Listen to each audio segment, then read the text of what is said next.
वाहिगुरु जी का खालसा वाहिगुरु जी की फतेह प्यारी साध संगत जियो. The topic of the sharing today is Ardas. As in, firstly, why is it a lot of times our Ardas is not answered? And secondly, what are the attributes needed for Ardas to be answered or fulfilled? Benti hai, a benti to everybody, a request to everybody. I recommend you listen to this till the end and also share it with others, as throughout our lives we encounter situations when we need to do Ardas for ourselves and for our loved ones. So benti parwan karni. Now let's start. Ardas is a tool. Ardas is a tool. It's a tool, the most powerful tool given by Guru to his Sikh. It is a tool that we use, or one uses. Sadhguru di Bakshish hai. It's a tool given to us. It's used when one is in a helpless state, when one has no one to turn to. So as such, it is very, very important to have the understanding of this tool. This audio may be a bit long, but believe me, it will be worth your while. So please, Benti once again, listen to it till the end. Let me give you an overview of what I'm going to share today. It is as follows. First of all, start with what is the meaning of the Ardas and its purpose. Then I'll move on to when did Ardas actually start. Followed by our Ardas today, the words and the physical action. Who do you ask from, or who do you do Ardas to? And then followed by why our Ardas does not work. And finally, the attributes needed for our Ardas to be answered. A good starting point. Let's start by understanding what is Ardas and move on from there. Let me repeat. Ardas is the most powerful tool that Guru has given a Gursikh. A tool to use when one is helpless, when one has no one else to turn to. Guru Arjan Dev Ji sanu Bani se dande ne. He tells us in Bani, Ji ki birtha hoye, so Guru pe Ardas kar. Which means Guru says, when your soul feels sad or helpless, then do Ardas to your Guru. And Guru tells us that one important thing you need to do when you do Ardas, Shod Syanap Sagal Mantan Arp Tar. What does that mean? It means suspend all your intellect, all your cleverness, and surrender yourself totally to Guru when you do Ardas.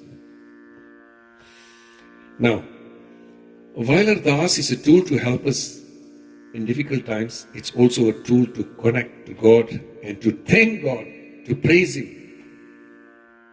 All this adds to the Ardas becoming complete, full of gratitude, faith and trust. Let's now move on. Let's understand some definitions of Ardas given by some scholars. By Kansim Naba, he says Ardas comes from a Persian word. It's a combination of two words. Arj, Dashat. Arz, Dashat. Arz means benti, which means a request. And Dashat means pesh karna, to present. So in simple terms, Ardas, it's a means or a method of presenting your requests or your appeal to God. Ardas is just not a word that describes a physical action. It's just not a word that describes a physical action like Dindot, bowing down or lying flat. It is the Dindot of your mind, your body, and your soul, which means surrendering, a total surrender of your mind, your body, and your soul. That is Ardas. Now, to move on, let's ground now. Ground this. Ardas is basically putting forward to Guru the voice of your heart, the inside pain, which we say in Punjabi, tadap or vedana, in total surrender. If I can repeat, Ardas is putting forward to the Guru the voice of your heart, the inside pain, the tadap, the vedana, and this is done in total surrender. Gurbani tells us, man, you did your first ardas when you were in your mother's womb. Before even you were born, Gurbani, Guru Nanak Maharaj tells us, Pehle pehre rehn ke vanjarya mitra, hukam paya garbhas, urd tap antar kare vanjarya mitra, khasam seti ardas vikhan hai, urd dhyan liv laga. He says, oh man, you were in your mother's womb when you first did ardas. You asked to remain connected to God. You asked to be in love with God. Now, two very interesting things to note here. Follow me. In your mother's womb, or in the mother's womb when we did ardas, the difference in what we asked for before we were born and after we are born, that was number one. That's the difference. Meaning, what we asked when we were in the mother's womb and once we were born, there's a difference between what we asked. And the second thing is the method of ardas. In our mother's womb, we asked to remain connected to God. But after we were born, we asked for food, for clothing, for shelter, for power, for recognition, and the list goes on. That is the difference between what we asked when we were in our mother's womb and when we were born. And the second difference, in the mother's womb, the ardas had no words. It was done without a language. It was done with love from inside, via the surti, using the surti, the mind. As then we were totally connected to God, so we could do that with our surti. Today we have lost the connection with God. We have lost our ability to connect via our surti. We are not able to connect straight via our surti. As such, we need words and actions to assist us connect. So today, the words and actions have been introduced in our ardas to help us focus and to connect to God. Now, some vidvans, some learned people have described our ardas today as an action of putting forward our pledge to God and have used two words to describe it. The word ardhing as has been used to describe it. Ardhing as. Ardhing as, which means mangandi kriya, which means the action of putting forward our inner pledge to God. Let's move on. Our ardas today uses words and actions to help us connect to God, as I mentioned. And history says that Pai Mani Singh is the first one who introduced ardas with words and also physical actions based on Pankatis from Gurbani. Now let's go to Gurbani and look at what are these actions that Gurbani has mentioned, or the actions that have been mentioned in Gurbani. Number one, putting our hands together. Doi kar jod, doi kar, which means your hands. Doi means two. Doi kar jod karo ardas. Tud pave, ta aana ras. Here Guru says, the first action is putting your hands together. Doi kar jod. Now the second action Guru talks about is standing up. Ape jane kare aap, ape aane ras, tisse agge nanka, kallah kiche ardas. Guru says the second action here is standing up. So Pai Mani Singh is the first one. He was the first one who basically introduced ardas with actions and words based on these panktis from Gurbani. So there are two important physical actions mentioned in Gurbani.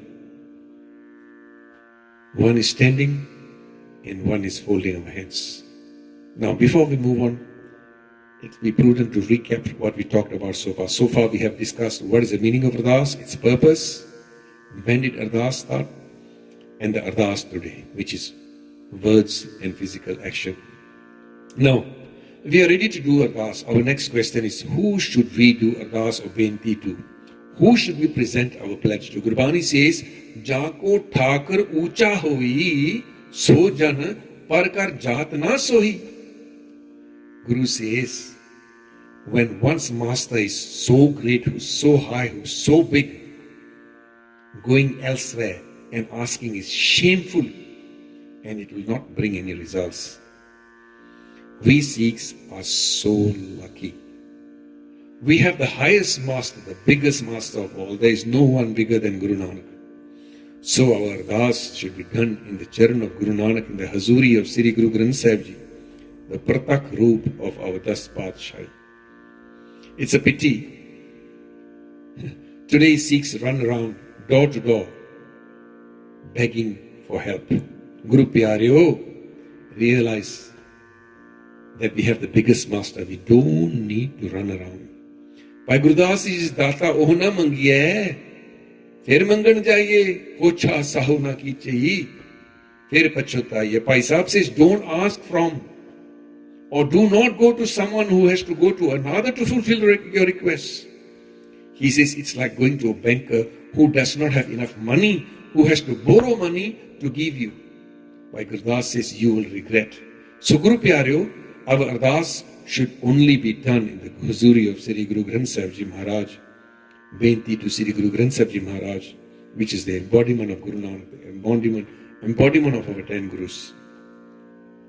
Now once again, let's put this together again. We know that we need Ardas and actions to help us focus and connect Guru via Ardas. Number 2, we have the biggest master, Guru Nanak. A Sikh should only do Ardas Benti to Sri Guru Granth Sahib Ji, the embodiment of our 10 Gurus, instead of running around from place to place. Let's move forward now. Gurbani tells us that when we need help, support, or when we need to make a pledge, just ask and it will be fulfilled. Guru tells us, just ask, oh my child, just ask and you will get it. Gurbani says, Pitta Kirpal Agya Eh Dini Barak Mukh Mange So Dena. That God has an order, give my child whatever he asks for. And Guru further says, Jo mang hai, Thakur, Jo mang hai, Thakur apne te, soi soi deva. That whatever that you ask from your Thakur, he gives you. But in spite of all that, why is it that our Ardas does not get answered? Gurbani tells us that just ask and you will get. And here we are doing Ardas, and we ask ourselves, my Ardas did not get answered. Why? Now, if you read the second pankti, if I can repeat, Jo mange, Thakur apne te, soi soi deva. Read this pankti carefully, in between the lines. Read it in between the lines. Guru says, Jo mange, Thakur apne te. Here the word apne comes in, which means your Thakur. You have to make Thakur yours first. The problem is, we have not made Thakur ours yet. Our Ardas goes unanswered as we have kept Thakur aside. We have not made him ours yet. The moment we make him ours and become his, Gurbani says the whole world is ours. He gives us everything. Guru says, Ja tu mere bal hai ta kya mo chanda tu the sab kich mainu saupya ja tera banda. Note the word sab kich here. Sab kich means every single thing. There is nothing outside sab kich. Farid ji says, Farida, je tu mera hoye rahe, ta sab jag tera hoye. Farid ji says, bring God into your life, make him yours, become his, you will get all that you want. Everything will be yours. There is nothing that you cannot have. But unfortunately, we have not made Thakur ours yet. Let's move forward, understand why. Further, more points to understand, more reasons why our Ardas is not answered. Let's look at a few typical scenarios. Lots of us do Ardas. Our starting point is wrong. Why is it wrong? Because we have doubts about the existence of God and Guru. In a typical situation, when everything fails, we come to the Guru, we stand in front of the Guru and we start our Ardas with, listen to this, Oh God, if you are there, please listen to my Ardas. We start by saying, Oh God, you are there, please listen to my Ardas. Let's reflect. We are doing Ardas to someone who we don't believe exists. Does that ring a bell? I bet it does for a lot of people. Our starting point is wrong. We are standing in front doing Ardas and we have no faith in the existence of the person we are praying to or the power that we are praying to. Point number one. Point number two. Some pass the first point. They believe that God and Guru exists. But after doing the Ardas, they say, I have done my Ardas. I'm not sure if my Ardas is going to be fulfilled. I am not sure if God is listening to me. Does that ring a bell too? It surely does. We must have full faith that, man, I have done my Ardas. We have asked and He has heard our Ardas and He will surely fulfill our Ardas. This is the second important point. First, to believe He exists. Secondly, to totally believe that He will surely answer my prayer. Now, third point, when we do Ardas, we do an Ardas and ask Guru, but behind our minds we have this thought. We have doubts if Guru is able to give us what we asked for. That Guru has the ability to give us. We start going to graves, pirs, and you name it. We run around from place to place because we do not have the faith that Guru has the ability to fulfill our Ardas. Point number 4, and finally, we do not have faith that God knows and wants the best for us. When our Ardas is not fulfilled, we must have total faith that Guru knows the best. It is for our own good. It may turn out bad for us. And maybe He has better plans for us. Does that all ring a bell? Now let me summarize the 4 points. Point number 1, we do not believe the existence of God. We do not believe that we are doing Ardas, and we do not believe.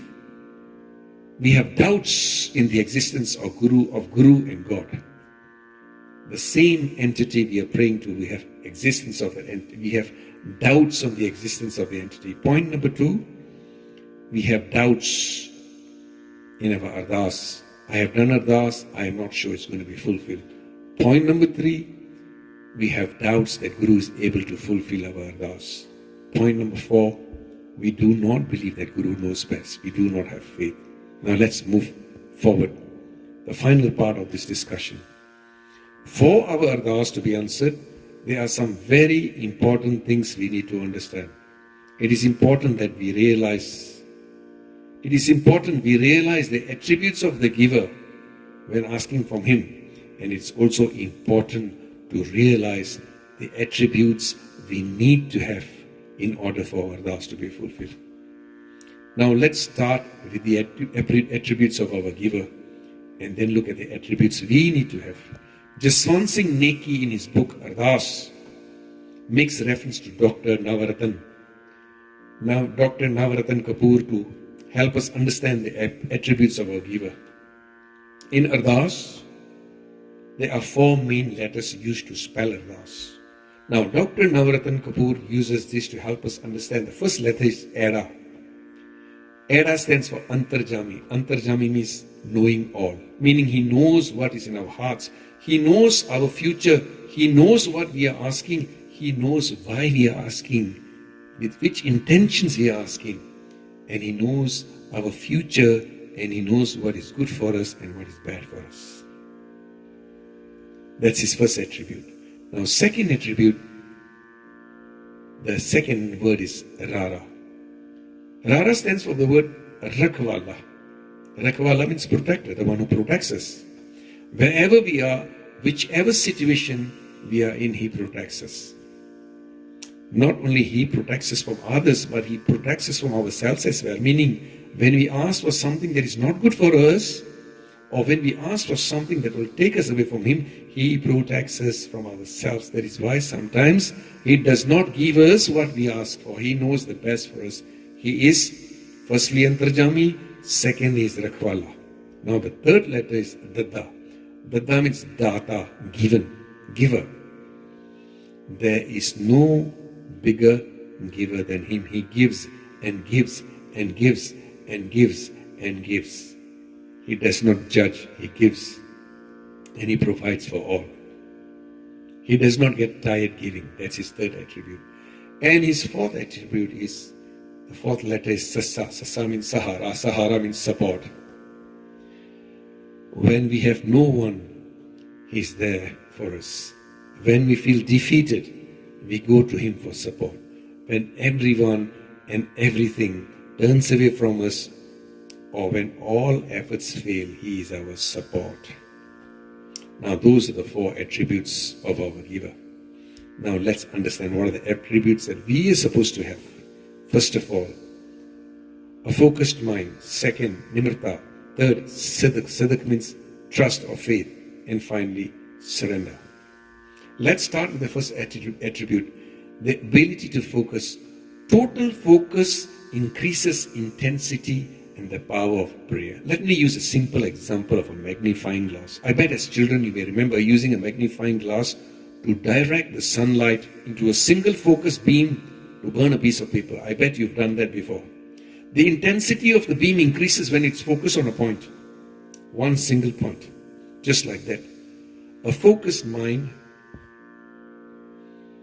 helps increase the intensity of prayer. To repeat the first point, it is important to have a focused mind as it increases the intensity of prayer. And to help get the mind focused and help the mind calm down, it is recommended that one does some jap or bani before Ardas. First point, your mind has to be totally focused. And to help calm the mind down and to help it get focused, it is recommended that one does some jap or bani before Ardas. Let's move on to the other attributes. Second attribute needed in Ardas is nimirta. Nimirta means being humble. Nimirta is a sign of helplessness. Imagine a helpless person in front of you. When somebody who is so helpless comes in front of us, what happens? We automatically feel compassionate. We become merciful towards that person. We think of how can I help this person just like that. When we stand in a state of helplessness in front of the Guru becomes merciful and blesses us. Kabir uses an example of an ant and an elephant to narrate nimirta. Kabir says, Har hai khand ret mein bikhri, hathi chuni na jaye. Kahe Kabir, Guru pali bujaye, kiti hoy ki khaye. Kabir says, God is like sugar scattered in sand. An elephant cannot pick the sugar, only an ant can. He says, if you want God to be merciful towards you, you have to be humble like an ant, not egoistic like an elephant.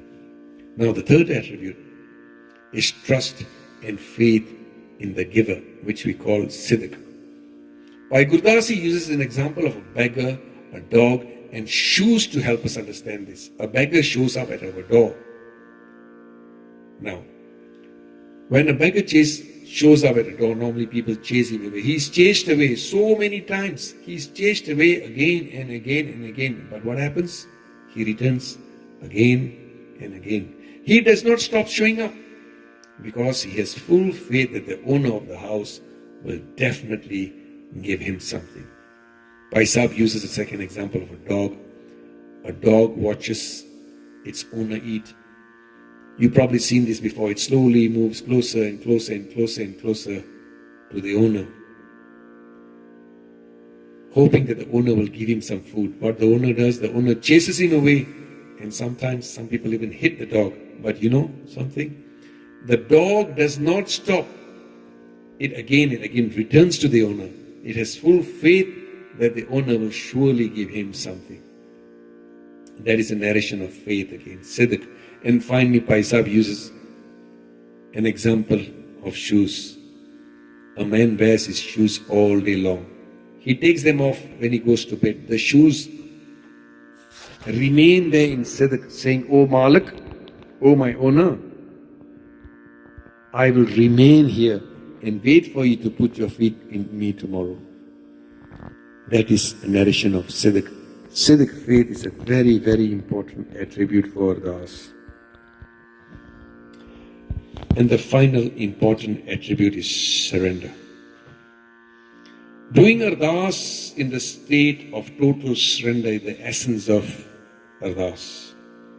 Guru says, Shod Syanap Sagal Mantana Arpitar. Suspending all intellect, all reasoning, and turning to Guru with total sincerity and surrender. Turning to Guru and saying, "Oh Guru, I have no one else to turn to. You are my father, you are my mother, you are my brother, you are my friend. You are everything to me. I surrender to you. You know what I want. You know what is good for me. You know what is best for me. I have no ability of my own. I am exhausted."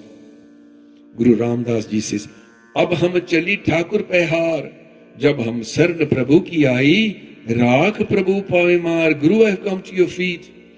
I have surrendered myself totally to you. Now it's up to you to save me or kill me.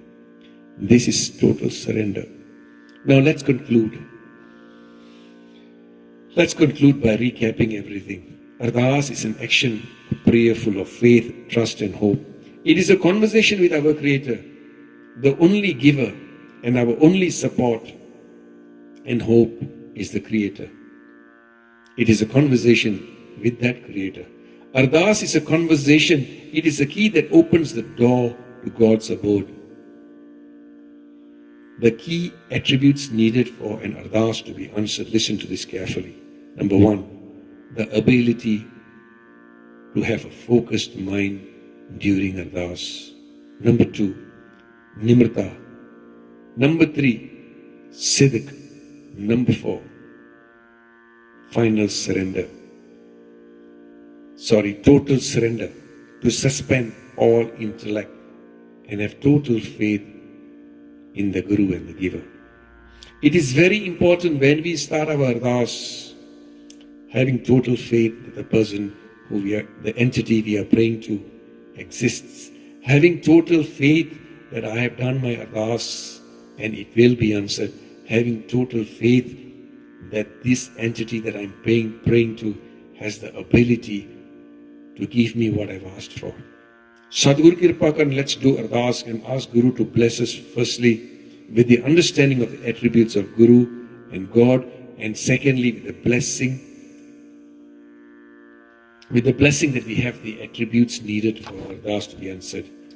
Sadhguru Kirpa Karan, Pul Chuk di Maafi, Vaheguru Ji Ka Khalsa, Vaheguru Ji Ki Fateh.